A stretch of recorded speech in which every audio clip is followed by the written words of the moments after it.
Hello everyone, क्या हाल है सबका। आई होप कि सब लोग ठीक होंगे। और आज हम आपको बताएंगे एक बड़ी अच्छी न्यूज़ कि शाहिद को मिल गया है इनका कार्ड।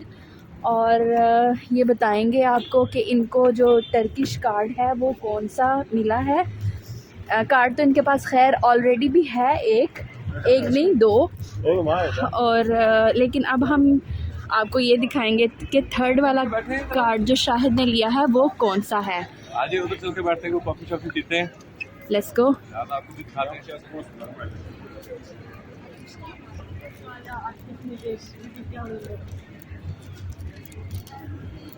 Let's go. ये हम जी आए हैं। एक्चुअली बेसिकली हमारा आज आने का प्रोग्राम यही था कि हमें लेना था कार्ड। तो बैठते हैं और इनसे पूछते हैं कि इनके चेहरे पे जो इतनी खुशी है उसका क्या राज है। तो जी ये आपके हाथ में क्या है? ये जी मेरा वर्क परमिट है, वाह, जिसको लोग ब्लू कार्ड भी कहते हैं, और ये आप इसमें देख सकते हैं। माशाल्लाह। This is what have been issued. अच्छा, आपके पास ऑलरेडी यहाँ का रेजिडेंट कार्ड ऑलरेडी आपके पास मौजूद है? हाँ बिल्कुल, वो मेरे पास ऑलरेडी है। लेकिन रेजिडेंस कार्ड का ये चक्कर है कि यहाँ पे अगर आपके पास रेजिडेंस कार्ड है तो आप रेजिडेंस कार्ड पे जॉब नहीं कर सकते। कोई भी जॉब अगर करेंगे तो इलीगल होगा, आपको डिपोर्ट कर दिया जाएगा। टूरिस्ट के तौर पे आप रह टूरिस्ट सकते के हैं? तौर पे आप रह सकते हो, लेकिन आप जॉब नहीं कर सकते। ठीक है। जॉब करने के लिए आपको इस कार्ड की जरूरत पड़ती है, जो कि आपको आपका एम्प्लॉयर इशू करता है। उसके अलावा कोई बंदा आपको और नहीं ये दे मुझे सकता। बताएं कि ये कार्ड लेना कितना मुश्किल है तुर्की में। ये कार्ड जिन लोगों को तो पता है उनको तो ये ऑलरेडी पता है कि ये कितना मुश्किल है ये कार्ड देना। लेकिन मैं खुद जब यहाँ पे आया था तो मैंने 3 कंपनीज में जॉब शुरू की। पहले कंपनी में मैं गया, वहाँ पे उन्होंने मुझे यही बोला कि जी हम कार्ड इशू करते हैं और don't be worry at all, you need to just join the company and after that we will just issue the card to you, doesn't matter.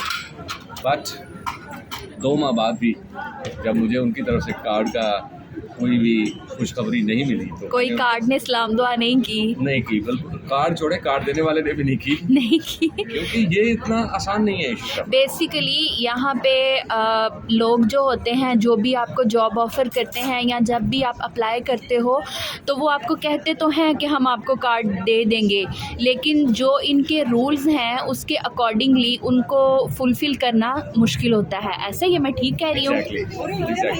ठीक है।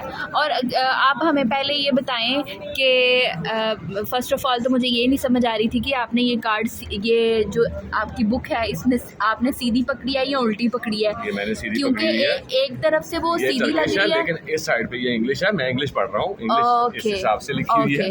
ओके।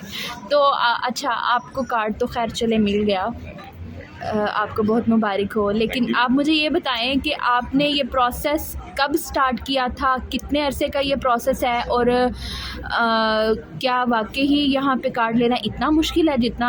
हाँ, लेकिन कार्ड तो खैर जब से ये जो फॉरेन इन्वेस्टमेंट्स यहाँ पे होना शुरू हुई है ना, तो टर्किश गवर्नमेंट ने ना बहुत रिस्ट्रिक्शंस लगा दी हैं यहाँ पे ना कार्ड इशू करने के लिए, स्पेशली फॉरेनर्स के लिए। वो इसलिए कि फॉरेनर को जब कार्ड इशू करना होता है तो एम्प्लॉयर को 4 टर्किश जो है ना अपने पास टर्किश लोकल एम्प्लॉइज शो करने पड़ते हैं ऑन रिकॉर्ड एक कंपनी में? किसी भी कंपनी में। ठीक है। 4 या 5 है, मुझे एग्जैक्टली उसका नंबर ऑफ जो है ना वो एम्प्लॉइज़ का नहीं पता। लेकिन ये है कि वो शो करना पड़ता है। फिर सेकेंडली उसको मंथली उसका टैक्स पे करना पड़ता है और सारी चीज़ें ऑन द रिकॉर्ड रहेगा। ठीक है। उसको मंथली उसकी सैलरी ट्रांजैक्शन, फिर वो कहीं जाके उसके पास एक फॉरेन एम्प्लॉय को रखने की कैपेसिटी है, और उसके लिए भी कंपनी की एक स्पेसिफिक कैटेगरी है। जब मैंने इस कंपनी को ज्वाइन किया था तो इनकी कंपनी को यहाँ पे वो टोकन इशू नहीं हुआ था मिनिस्ट्री ऑफ लेबर की तरफ से। तो इन्होंने फिर अपनी वो कंपनी की जो कैटेगरी है, जैसे पाकिस्तान में आप कोई भी कंपनी बनाते हैं तो A, B और C क्लास, इसी तरीके से डिफरेंट क्लासेस की कंपनीज होती हैं। तो इनकी कंपनी उस कैटेगरी में फॉल नहीं कर सकती थी कि ये किसी फॉरेनर को वर्क परमिट IT डिपार्टमेंट में IT डिपार्टमेंट में। ठीक है। फिर इन्होंने अपनी कंपनी का जो स्ट्रक्चर था उसके लिए रिवाइज किया उसको, दोबारा इन्होंने अपनी जितने भी फ़ी वगैरह थी सब कुछ इन्होंने पे किया। फिर इनका टोकन बन के आया। अच्छा, बेसिकली ये यहाँ पे ये भी बात है कि इन्होंने ये सारी जद्दोजहद आपके लिए की कि ताकि आपको ये दे सके। अल्हम्दुलिल्लाह। इट मीन्स कि ये कंपनी बहुत सिंसियर है। एग्जैक्टली। ओके। कंपनी ऑनर ने कम से कम मुझे 6 माह तक तो उसने मुझे चेक किया, और उसके बाद मतलब बातों से तो वो मुतमईन होने वाला है नहीं। उसमें आपको भी यही लगना शुरू हो गया था, आप लोगों को भी बताते ये चलें कि हमें उस वक़्त हमें ये भी लगना शुरू हो गया था कि जस्ट लाइक प्रीवियस जो हैं कंपनीज़, उनकी तरह ये भी कंपनी हमें वर्क परमिट नहीं देगी और ये भी हमें सिर्फ इसी चीज़ पे रखेगी कि हाँ दे देंगे, क्योंकि पहली जो कंपनीज़ थी जिनमें से इन्होंने छोड़ा था, उनका भी ये था कि वो कहते तो थे कि दे देंगे वर्क परमिट, बट वो दे नहीं रहे थे। तो सेम 6 मंथ तक तो इसने भी हमें यही जब हमने ज्वाइन किया था इसको, तो आपको याद होगा कि फरवरी में मैंने इस कंपनी को ज्वाइन किया था, और उसने अप्रैल के फर्स्ट वीक पे मुझे ये कह दिया था कि शायद we have decided to issue the work permit. Okay. I said okay, no problem, thank you. So after that April गुजरा, मई गुजरा, जून गुजरा, जुलाई गुजरा, अगस्त गुजरा, सितंबर गुजरा। तो तब मैंने उनसे बात की कि भाई 6 महीने पहले आपने ये बात की थी, उसको याद किया है कि नहीं दोबारा, मतलब कहीं ये ना हो कि भूल गए हो। तो उन्होंने फिर मुझे बताया कि जी हमारी कंपनी के ये प्रॉब्लम थे, यहाँ से हमें इसको रिवाइज़ करना पड़ा, वो टोकन अब बन के आ गया। फिर उसके बाद एक नया प्रॉब्लम क्रिएट हो गया, मेरी पिछली किमलिक एक्सपायर हो गई थी, फिर उन्होंने मेरी किमलिक रिन्यू करवाई, क्योंकि उसके लिए भी टर्किश आपके पास वो सारा मतलब डॉक्यूमेंटेशन होनी ज़रूरी है। फिर इन्होंने वो करवाई मेरी, फिर टर्किश मेरा कार्ड बन के आया, जो कि मैं अभी आपको वो भी दिखा दूँ। वो रेजिडेंस कार्ड फिर बना, उसके बाद फिर इसके लिए अप्लाई हुआ। ये 2 से 3 माह का प्रोसीजर होता है। Let me show you my card. और ये जी वो कार्ड है, ये मेरा टर्किश रेजिडेंस कार्ड है। इसके ऊपर रेजिडेंसी आपको इशू होती है, और ये अब जो है ना यहाँ पे वर्क परमिट, जिसको ब्लू कार्ड बोलते हैं, वो अब जारी हो गया, अल्लाह का शुक्र है। तो इन दोनों के बाद अभी जो है ना कि अब आप यहाँ पे अब ये है कि मैं काम कर सकता हूँ लीगली।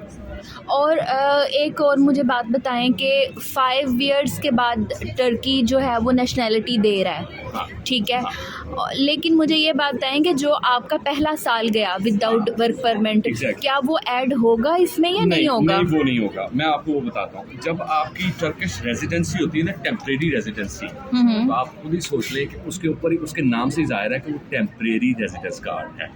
ठीक है, तो temporary residence card is something else. और फिर मसला ये होता है कि जब आप टेम्परेरी रेजिडेंस की कार्ड की बेसिस पे यहाँ पे 5 से 7 साल बाद अप्लाई करते हो, तो आपको सोर्स ऑफ इनकम शो करना पड़ता है कि आपने 5 साल यहाँ पे खर्चा कहाँ से किया।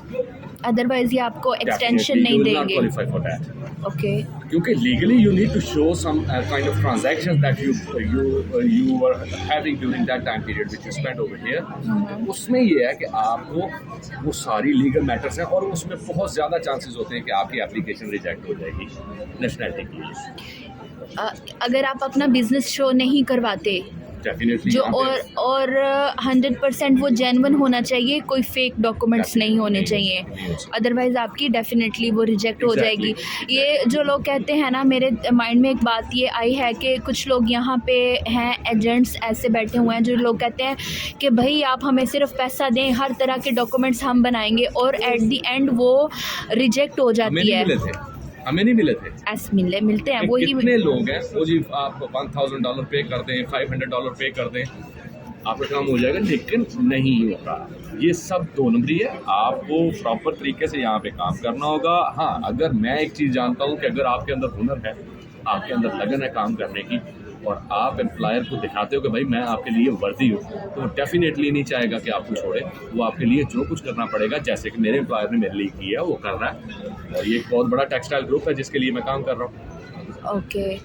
और ठीक है, यानी किसी भी तरह का फ़ेक डॉक्यूमेंट्स आपको नहीं बचा सकता। ये सेम वही चीज़ है, जब हमने वीज़ा अप्लाई किया था तो उस वक्त भी कुछ लोग कहते थे कि आप 5,000 दो, 10,000 दो, आपको सारे डॉक्यूमेंट अवेलेबल कर दिए जाएंगे। ठीक है, लेकिन वो चलें, अल्लाह का शुक्र है कि हमारे पास तो जेन्युइन थे, हमें किसी फ़ेक की ज़रूरत नहीं पड़ी। बट आप यकीन करें कि जब मैं वहाँ से लेने गई थी ना अपना वीज़ा पासपोर्ट लेने गई थी वीज़ा के लिए।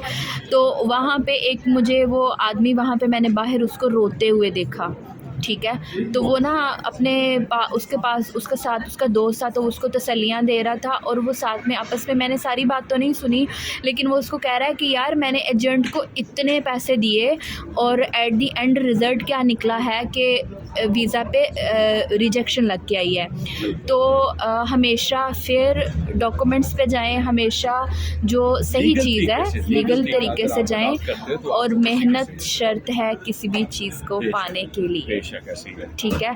अब आप हमें इसकी कोई ट्रीट खिलाएं। मैं ऑलरेडी आप ट्रीट की जगह पे ले आया हूँ और अभी आपके लिए ट्रीट हाजिर हो जाएगी। हाँ, क्योंकि ये खुशी का मौका है। लेंगे और साथ क्या लेंगे? आई थिंक फ़िलहाल आप मुझे पानी पिला दें और उसके बाद हम कॉफ़ी लेंगे और अपने व्यूवर्स को कहेंगे आबे iki tane su साथ तो ओके, मैं जा रहा हूँ, तो लेके आता हूँ, ठीक है? ठीक है, नो प्रॉब्लम। ये हमारी कॉफ़ी आ चुकी है। ये आपका पानी थैंक यू वेरी मच। और this is your coffee। इसी के साथ हम अपनी कॉफ़ी करेंगे इंजॉय। और आप कुछ कहना चाहोगे, अगर किसी की हेल्प हो जाए? किसी किस्म की भी कोई इन्फॉर्मेशन जो है ना अगर चाहिए होगी तो नीचे कमेंट्स में आप लिखें, मैं आपको उसके बारे में जो भी मेरे पास डिटेल्स होंगी वो मैं शेयर करूँगा आपके साथ। Thank you very much. अल्लाह हाफिज़। Thank you.